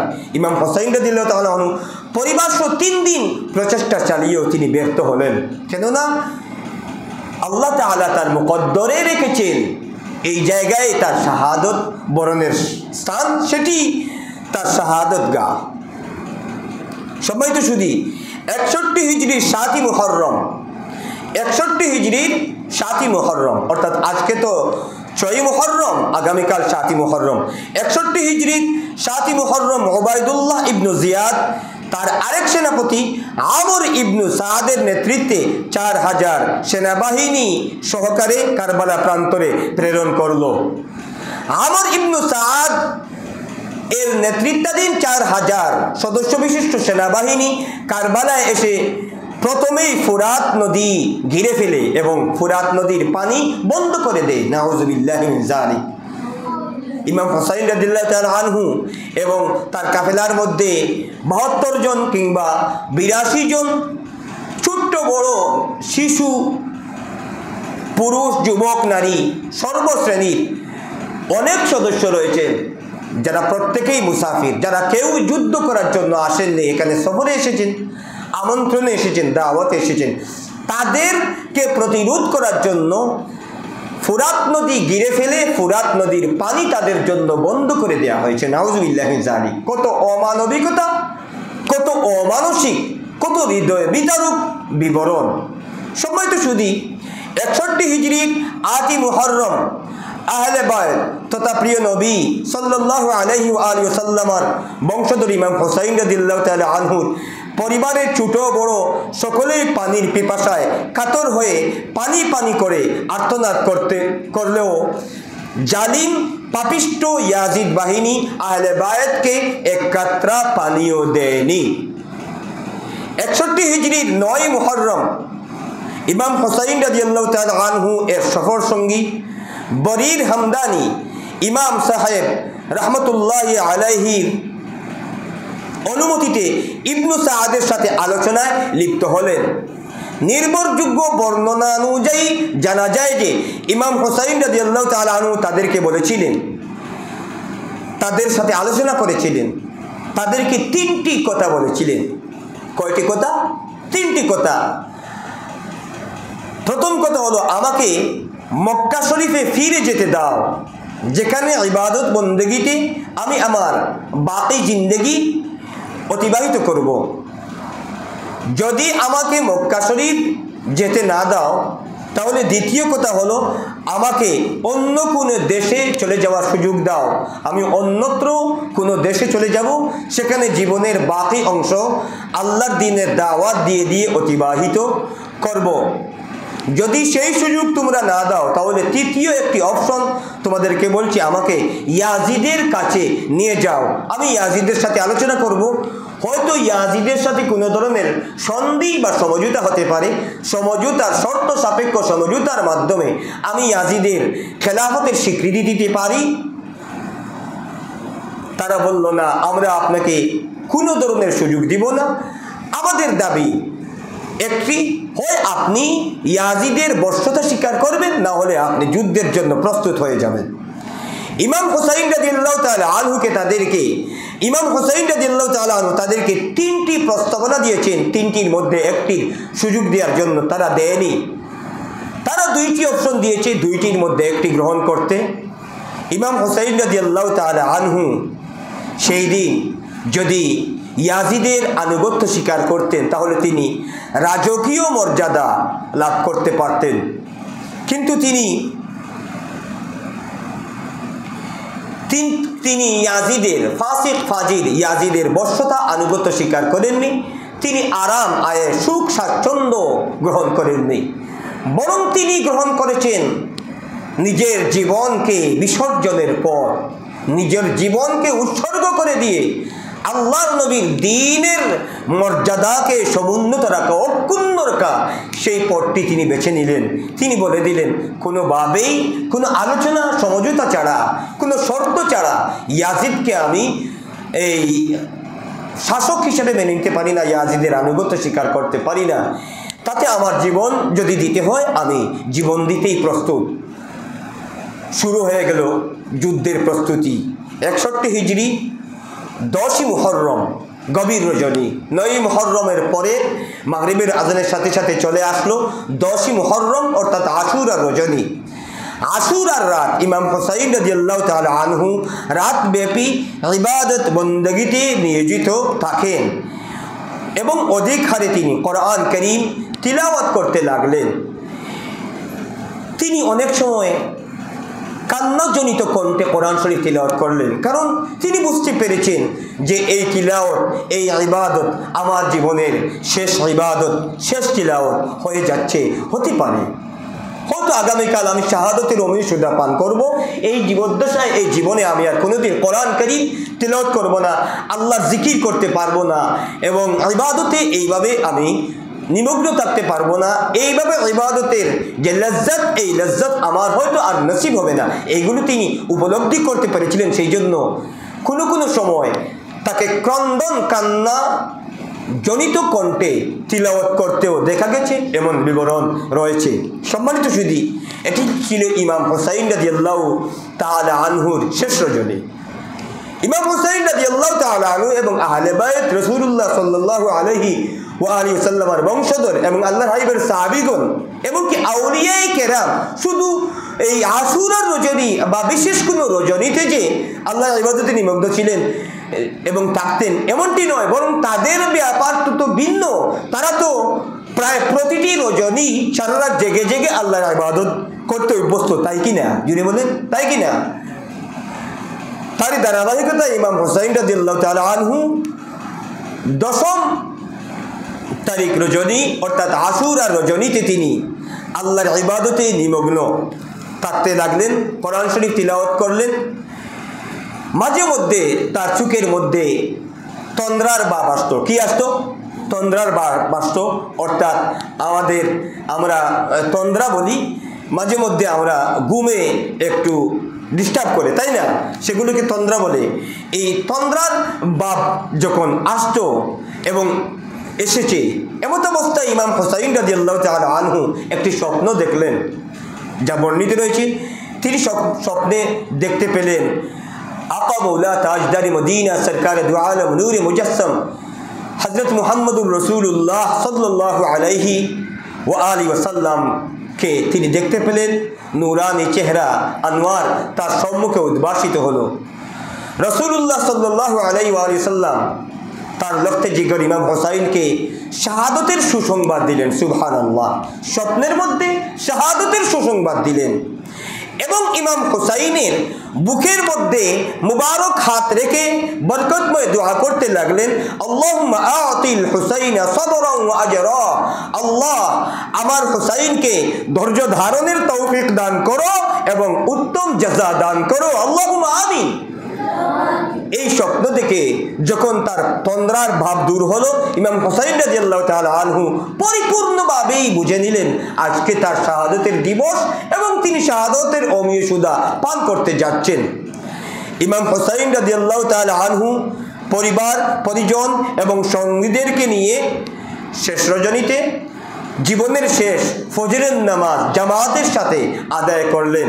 সেই বারটি ছিল জুমাবার। সেই বার কি ছিল? জুমাবার।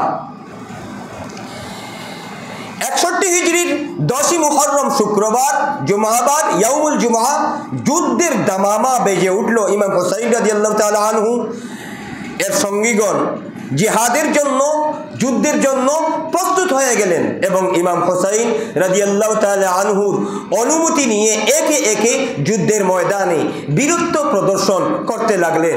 প্রচণ্ড যুদ্ধ শুরু হয়ে গেল। ইমাম হুসাইন রাদিয়াল্লাহু তাআলা আনহুর সাথীরা অনেক ইয়াজিদি সৈন্যদেরকে নিহত করে একে একে নিজেরাও শহীদ হতে লাগলেন। এইভাবে ইমাম হুসাইন রাদিয়াল্লাহু তাআলা আনহুর সামনে তার অনেক সাথী সঙ্গী মুসাফিরগণ শহীদ হতে লাগলেন, শাহাদাতের অমীয় সুদা পান করলেন এবং তিনি তা অবলোকন করে বলতে লাগলেন, বারবার বলতে লাগলেন, রাদিতু বিলিকাইকা আয় মাওলায়ে করিম, আয় রব্বে করিম, আমি আপনার ইচ্ছা ও সিদ্ধান্তের উপর খুশি রয়েছি।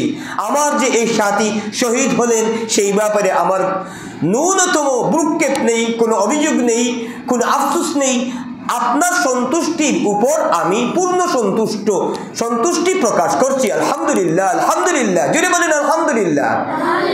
সম্মানিত সুধী, আহলে বায়ত শরীফের অনেক সদস্য ও সাহায্যকারীগণ একে একে রণকৌশল প্রদর্শন করতে লাগলেন। অসংখ্য শত্রু সেনাকে নিহত করে শাহাদত বরণ করতে লাগলেন। এইভাবেই তারই ধারাবাহিকতা ইমাম হাসান রাদিয়াল্লাহু তাআলা আনহুর একজন সাহায্যদা যার নাম হযরতে কাসিম রাদিয়াল্লাহু তাআলা আনহু, তিনিও সেই সফরে ছিলেন। তিনি তার শ্রদ্ধাভাজন চাচা যান হযরতে ইমাম হুসাইন রাদিয়াল্লাহু তাআলা আনহুর কাছে যুদ্ধে যাওয়ার আবেদন করলেন এবং অনুমতি পেয়ে তিনি যুদ্ধের ময়দানে চলে গেলেন। বীরত্ব ও বাহাদুরি অতুলনীয় রণকৌশল প্রদর্শন করে শত্রুপক্ষকে তিনি ঘায়েল করলেন, অনেক শত্রুকে তিনি নিহত করলেন। শেষ পর্যন্ত তিনি ইয়াজিদি বাহিনীর অতর্কিত আক্রমণের শিকার হয়ে তিনিও শাহাদাতের অমীয় সুদা পান করলেন। ইন্না লিল্লাহি ওয়া ইন্না ইলাইহি রাজিউন। ইমাম হুসাইন রাদিয়াল্লাহু তাআলা আনহুর বড় সাহেবজাদা যার নাম আলী আকবর রাদিয়াল্লাহু তাআলা আনহু, তিনি তার স্বীয় পিতা, তিনি তার পিতা হযরতে ইমাম হুসাইন রাদিয়াল্লাহু তাআলা আনহুর কাছে অনুমতি চাইলেন যে আমাকে অনুমতি দিন আব্বাজান, আমিও যুদ্ধে যেতে চাই। তিনি অনুমতি নিয়ে যুদ্ধের ময়দানে গেলেন এবং হায়দারি হাত দিলেন যে আমি হলাম আলী ইবনুল হুসাইন ইবনু আলী, আমি রাসূলুল্লাহ সাল্লাল্লাহু আলাইহি ওয়া আলিহি ওয়াসাল্লামার একজন আহলে বায়তের সদস্য, আল্লাহর হাবিবের আওলাদ। কে আছে আমার সামনে আসার মতো সাহসিকতা, কে দেখাবে হিম্মত আমার সামনে আসার? এভাবে তিনি হায়দারি হাত দিলেন এবং যুদ্ধ লেগে গেল। তিনি অত্যন্ত বীর বিক্রমে যুদ্ধ করতে লাগলেন। শেষ পর্যন্ত ইমাম আলী আকবর রাহিমাহুল্লাহু তাআলা আলাইহি যুদ্ধে ঝাঁপিয়ে পড়লেন। অনেক শত্রুকে পরাজিত করলেন, ধরাশায়ী করলেন, নিহত করলেন এবং জালিম শত্রু বাহিনী এক পর্যায়ে তার সম্মুখে রণকৌশলে না পেরে পালাতে লাগলো, তাদেরকে পালাতে বাধ্য করলেন। সুবহানাল্লাহ, আল্লাহু আকবার। এ সময় হযরতে আলী আকবর রাহিমাহুল্লাহু তাআলা আলাইহি পানির পিপাসায় কাতর হয়ে গেলেন। এমনভাবে কাতর হলেন তিনি আর সহ্য করতে পারছিলেন না। একদিকে ফুরাত নদী ঘেরাও করা, ফুরাত নদীর পানি বন্ধ, অন্যদিকে তাঁবুতেও কোনো পানি নেই। এমত অবস্থায়, তৃষ্ণার্ত অবস্থায়, পিপাসার্ত অবস্থায় যুদ্ধের ময়দানে তিনি ঝাঁপিয়ে পড়েছেন এবং তুমুল যুদ্ধ করেছেন। এমত অবস্থায়ও তিনি পানির পিপাসায় কাতর থাকা অবস্থায়ও আলী আকবর রাহিমাহুল্লাহ শত্রু সেনাদেরকে বিধ্বস্ত করেছেন, ধরাশায়ী করেছেন এবং পালাতে বাধ্য করেছেন। বুঝতে পেরেছেন? ওরা বীরের জাতি, মুসলমানরা সবসময় বীরের জাতি। যারা অন্তরে ঈমান লালন করে, তাদের ঈমানের হিম্মতে তারা সবসময় বীরত্ব প্রদর্শন করে থাকে। বীরত্বের ইতিহাস রয়েছে তাদের। সম্মানিত সুধী, ইমাম আলী আকবর রহমতুল্লাহ তাআলা আলাইহি আর বরদাস্ত করতে পারলেন না। তিনি ফিরে আসলেন। যখন তার সম্মুখে লড়াই করার জন্য আর কোনো শত্রু বাহিনী, শত্রু সেনা আসার সাহস করতে পারল না, তিনিও পানির পিপাসায় কাতর হয়ে গেলেন। তিনি তাঁবুতে ফিরে আসলেন এবং ডাক দিয়ে বলতে লাগলেন, ইয়া আবাতা আল আতাশ, ইয়া আবাতা আল আতাশ, ইয়া আবাতা আল আতাশ, ইয়া আবাতা আল আতাশ। হে আমার সম্মানিত পিতা, হে আমার আব্বাজান ইমাম হুসাইন, আমি পানির পিপাসায় বড় কাতর হয়ে গেছি। ইয়া আবাতা আল আতাশ, পানির পিপাসায় আমি বড় কাতর হয়ে গেলাম। ইমাম হুসাইন রাদিয়াল্লাহু তাআলা আনহুর কাছে এইভাবে তিনি বলতে লাগলেন নিজের কাতরতার কথা, নিজের সেই দুর্বিষহ সেই যন্ত্রণার কথা, সেই যাতনার কথা প্রকাশ করতে লাগলেন। সময় তো শুধু একটু চিন্তা করুন, সেই অবস্থাটা কত হৃদয় বিদারক, কতটা হৃদয় বিদারক হতে পারে। একজন পিতা যিনি তার পুত্রের জবান থেকে, পিপাসার্ত পুত্রের জবান থেকে এই ধরনের শব্দচয়ন, এই ধরনের আহ্বান শুনছিলেন, ইয়া আবাতা আল আতাশ, ইয়া আবাতা আল আতাশ। তিনি কিভাবে সেইগুলো বরদাস্ত করেছিলেন? আল্লাহ তাকে কতটা ধৈর্য ধারণ করার তৌফিক দিয়েছেন, কি পরিমাণ ধৈর্য ছিল ইমাম হুসাইন রাদিয়াল্লাহু তাআলা আনহু। তিনি তার স্বীয় পুত্রকে সান্ত্বনা দিয়ে আবারও যুদ্ধে যাওয়ার জন্য নির্দেশ দিলেন। ইমাম আলী আকবর রাহিমাহুল্লাহু তাআলা আলাইহি শেষ পর্যন্ত আবার যুদ্ধের ময়দানে গেলেন, ঝাঁপিয়ে পড়লেন এবং শত্রু বাহিনী তার সম্মুখে আসতে ভীত হলো, পারল না। সেই হিম্মত দেখাতে না পেরে দূর থেকে অতর্কিত আক্রমণ করলো এবং তাকে জর্জরিত করে ইমাম আলী আকবর রাহিমাহুল্লাহ তাআলা আলাইহি শাহাদাতের অমিয় সুদা পান করলেন। ইন্না লিল্লাহি ওয়া ইন্না ইলাইহি রাজিউন। তাঁবুতে কোনো পানি নেই। তাঁবুতে কি নেই? জুড়ে বলেন, তাঁবুতে কোনো পানি নেই। একদিকে তাঁবুতে পানি নেই, এই সফরে আসার সময় যে পানি এবং অন্যান্য পাতিও নিয়ে এসেছিলেন সবগুলোই তো শেষ হয়ে গিয়েছে। এবং এখানে একটি ফুরাত নদী আছে, যে নদী শত্রু সেনা বাহিনী, ইয়াজিদি বাহিনী ঘেরাও করে রেখেছে। তারা রাসূলুল্লাহর রক্তে জিগর, রাসূলুল্লাহর পরিবারের লোকদেরকে পানি দিতে রাজি নয়, পানি দিতে প্রস্তুত নয়। রাসূলুল্লাহর পরিবারকে পানি দেওয়ার মানসিকতা তারা লালন করে না। তাঁবুতে পানি নেই, অথচ এই তাঁবুতে ছোট্ট ছোট্ট শিশুরাও রয়েছেন কিনা যদি বলেন? শিশুরাও রয়েছেন, দুধের বাচ্চাও রয়েছে। ইমাম হুসাইন রাদিয়াল্লাহু তাআলা আনহু ছোট্ট শিশু, যাকে আলী আসগর বলা হতো। কি বলা হতো? আলী আসগর। ইমাম হুসাইন রাদিয়াল্লাহু তাআলা আনহুর কমই বেশি 1 বছর বয়সী সেই শিশু পুত্র ছোট্ট সাহেবজাদা হযরতে আলী আসগর রাহিমাহুল্লাহ তাআলা আলাইহি দুধের বাচ্চা পানির পিপাসায় কাতর হয়ে চটপট করতে লাগলেন।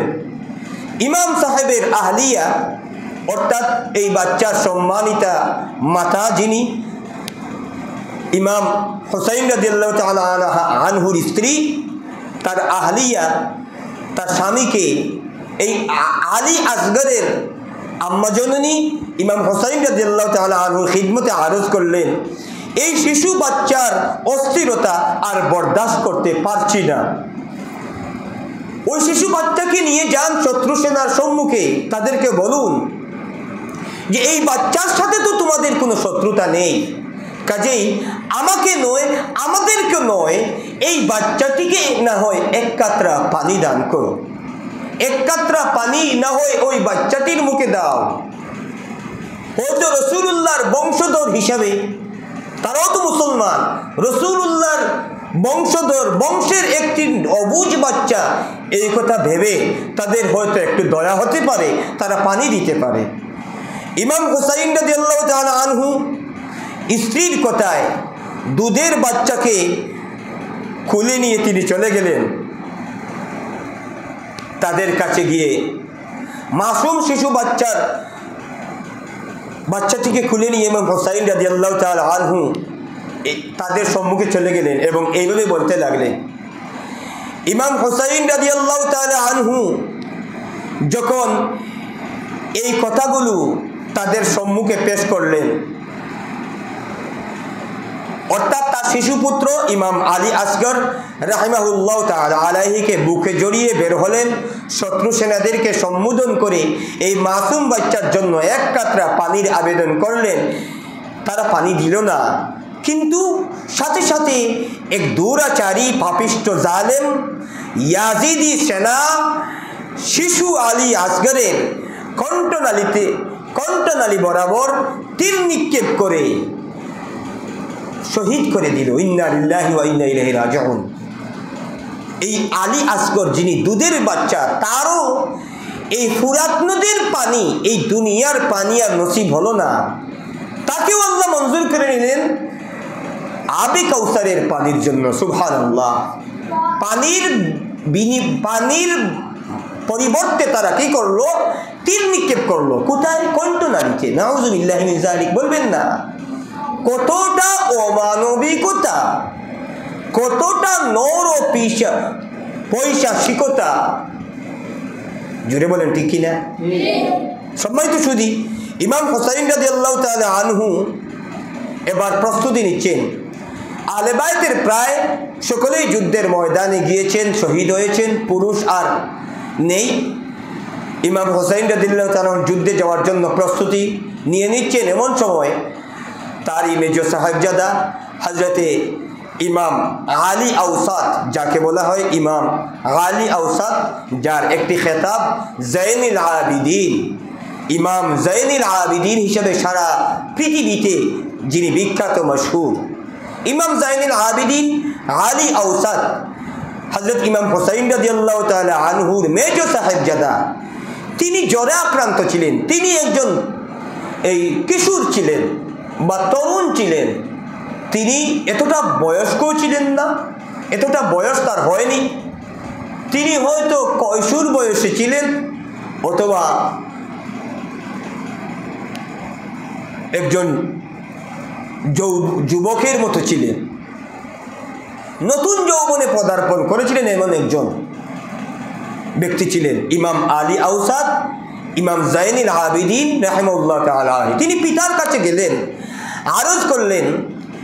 ইমাম হুসাইন রাদিয়াল্লাহু তাআলা আনহুর খিদমতে তিনি গিয়ে পিতার কাছে আরজ করলেন, আপনি আমাকে যুদ্ধে যাওয়ার অনুমতি দিন হে আমার সম্মানিত আব্বাজান। আমি থাকতে আপনি যুদ্ধে যাবেন সেটা বরদাস্ত হয় না। আমার ভাইরা একে একে প্রত্যেকেই শাহাদতের অমীয় সুধা পান করেছে, আমাকে ছেড়ে দিন, আমিও চলে যাই, আমিও শাহাদতের অমীয় সুধা যেন পান করে নেই। ইমাম হুসাইন রাদিয়াল্লাহু তাআলা আনহু বললেন, না আমার প্রিয় বৎস, তোমাকে যেতে হবে না, সেই অনুমতি আমি তোমাকে দিতে পারি না, বরং তারা আমার রক্ত পিপাসু, আমাকেই তারা চায়, তুমি গেলেও তারা আমাকে চায়, তুমি না গেলেও তারা আমাকে চায়, কাজেই আমি চলে যাই। আর আমি তোমাকে একটি জিম্মাদারি, গুরু দায়িত্ব দিয়ে যাচ্ছি। এই পরিবারের অনেক ছোট বড় নারীরা রয়েছেন, তাদের জিম্মাদারি, তুমি তাদেরকে জিম্মাদারি নিয়ে মদিনা তয়্যিবায় নিয়ে যাবে, তাদের আমার অর্পিত সেই জিম্মাদারি তুমি পালন করবে। দ্বিতীয়ত, তোমার মাধ্যমে আল্লাহর হাবিবের বংশ বিস্তার হবে এবং কিয়ামত পর্যন্ত চলমান থাকবে। কাজেই এমতাবস্থায় তুমি যুদ্ধের ময়দানে যেতে পারো না, আমি সেই অনুমতি তোমাকে দিতে পারি না। ইমাম হুসাইন রাদিয়াল্লাহু তাআলা আনহু এইভাবেই আলী আওসাদ জাইনুল আবেদিন রাদিয়াল্লাহু তাআলা আনহুকে বুঝিয়ে সুঝিয়ে ইমাম হুসাইন রাদিয়াল্লাহু তাআলা যুদ্ধে যাওয়ার জন্য নিজেই প্রস্তুত হয়ে গেলেন। তাবুতে অবস্থানরত আহলে বায়াতের সম্মানিতা রমণীদিগকে সমুদয় ওসিয়ত নসিহত করে শেষ বিদায় নিয়ে যুদ্ধের ময়দানে তাশরিফ নেওয়ার জন্য মিশরীয় জুব্বা পরিধান করলেন ইমাম হুসাইন রাদিয়াল্লাহু তাআলা আনহু। রাসূলুল্লাহ সাল্লাল্লাহু আলাইহি ওয়া আলিহি ওয়াসাল্লামার পাগড়ি মুবারক মাথায় পড়লেন, সুবহানাল্লাহ। এবং হযরতে আমির হামজার সেই ডাল হলো যুদ্ধের ময়দানে প্রতিপক্ষের তলোয়ারের আঘাতকে প্রতিরোধ করার জন্য একটি হাতিয়ার হলো ডাল। সেটি একটি লম্বা হতে পারে অথবা গোল হতে পারে, তাকে ডেকে দেওয়ার জন্য এই ডাল, এটির নাম ডাল। বুঝতে পেরেছেন? এই একটি অস্ত্রের নাম, একটি হাতিয়ারের নাম ডাল। সেই ডাল হাতে নিলেন এবং হযরতে আলী রাদিয়াল্লাহু তাআলা আনহুর সেই জুলফিকার তলোয়ার হাতে নিয়ে তিনি যুদ্ধের ময়দানে চলে গেলেন। ইমাম হুসাইন রাদিয়াল্লাহু তাআলা আনহু যুদ্ধের ময়দানে গিয়ে প্রথমে ইয়াজিদি বাহিনীকে সম্বোধন করে এক গুরুত্বপূর্ণ ভাষণ দিলেন, এক হৃদয়স্পর্শী। সেখানে তিনি আল্লাহর হাবিব সাল্লাল্লাহু আলাইহি ওয়া আলিহি ওয়াসাল্লামার কথা উল্লেখ করেছেন। আল্লাহর হাবিব তাকে এবং তার ভাই ইমাম হাসান হোসাইনকে যে মোহব্বত করতেন সেইগুলো তুলে ধরেছেন এবং আল্লাহর হাবিবের শাফাআতের কথাও তুলে ধরেছেন। এই সকল হৃদয়স্পর্শী মর্মস্পর্শী বক্তব্য দিলেন। ইবনু জিয়াদের সেনাপতি ইবনু সাআদ ইমাম হুসাইন রাদিয়াল্লাহু তাআলা আনহুর উপর আক্রমণ করার নির্দেশ দিল। এই বক্তব্য শোনার পরও তার হৃদয় গলেনি। বুঝতে পেরেছেন? এই এত হৃদয়স্পর্শী বক্তব্য শুনেও তাদের হৃদয়ে কোনো পরিবর্তন আসেনি, কারণ আল্লাহ তাদের কলবের মধ্যে মোহর মেরে দিয়েছেন। ইমাম হুসাইন রাদিয়াল্লাহু তাআলা আনহু অত্যন্ত বীরত্বপূর্ণভাবে তলোয়ার চালাতে লাগলেন এবং অসংখ্য শত্রুদের নিহত করে ছত্রভঙ্গ করে দিলেন। তারা পিছু হটতে লাগলো, তারা সামনে আসতে পারলো না, সেই সাহস তাদের আর নেই। তারা ইমাম হুসাইন রাদিয়াল্লাহু তাআলা সম্মুখ থেকে পিছু হটতে লাগলো। ইমাম হুসাইনের সাথে সবর যুদ্ধে তারা টিকতে পারলো না, নিরাপদ দূরত্বে চলে গেল এবং নিরাপদ দূরত্বে অবস্থান নিয়ে চতুর্দিক থেকে অতর্কিতভাবে তীর নিক্ষেপ করতে লাগলো। ইমাম হুসাইন রাদিয়াল্লাহু তাআলা আনহু শত্রু সেনাদের অতর্কিত তীরের আঘাতে জর্জরিত হতে লাগলেন। এক পর্যায়ে ইমাম হুসাইন রাদিয়াল্লাহু তাআলা আনহু ধরাশায়ী হয়ে ঘোড়া থেকে, সওয়ারি থেকে জমিনে পড়ে গেলেন। ইমাম হুসাইন রাদিয়াল্লাহু তাআলা আনহু যখন তীরের আঘাতে জর্জরিত হয়ে জমিনে পড়ে গেলেন, তখন এক নরাধম পাপিষ্ঠ ইমাম হুসাইন রাদিয়াল্লাহু তাআলা আনহু বুকের উপর আরোহণ করলো। সরকারে দু আলম হযরত মুহাম্মদ মুস্তাফা সাল্লাল্লাহু আলাইহি ওয়া আলিহি ওয়াসাল্লামার আদরের দুলাল বেহেশতি যুবকদের সরদার ইমাম হুসাইন রাদিয়াল্লাহু তাআলা আনহুর মাথা মুবারককে দেহ থেকে আলাদা করে ফেললো, কেটে ফেললো, শিরচ্ছেদ করে ফেললো। আল্লাহর হাবিবের রক্তে জিগরের মাথা মুবারক কেটে ফেললো। তিনি শাহাদাতের অমৃত সুধা পান করে নিলেন। ইন্না লিল্লাহি ওয়া ইন্না ইলাইহি রাজিউন। সম্মানিত সুধী, সেই নরাদম পাপিষ্ট যে ব্যক্তি ইমাম হুসাইন রাদিয়াল্লাহু তাআলা আনহুর বুকের উপর আরোহণ করে তার মাথা মুবারকে কেটে ফেলেছিল, সেই নরাদমের নাম কি আপনারা জানেন? অনেক এই ঐতিহাসিকগণের কাছ থেকে যার নাম পাওয়া যায় সেই নাম হলো সীমার নামক এক নরাদম ইমাম হুসাইন রাদিয়াল্লাহু তাআলা আনহুর মাথা মুবারক দেহ থেকে আলাদা করে ফেলে। ইন্না লিল্লাহি ওয়া ইন্না ইলাইহি রাজিউন। সম্মানিত সুধী, তাহলে আমরা বুঝতে পেরেছি ইমাম হুসাইন রাদিয়াল্লাহু তাআলা আনহু আরাম আয়েশের জীবন গ্রহণ না করে তিনি কষ্টের জীবন গ্রহণ করেছেন, শাহাদাতের জীবন গ্রহণ করেছেন। রাসূলুল্লাহ সাল্লাল্লাহু আলাইহি ওয়া আলিহি ওয়াসাল্লামার দ্বীনকে সমুন্নত রাখার জন্য, তাই কি না?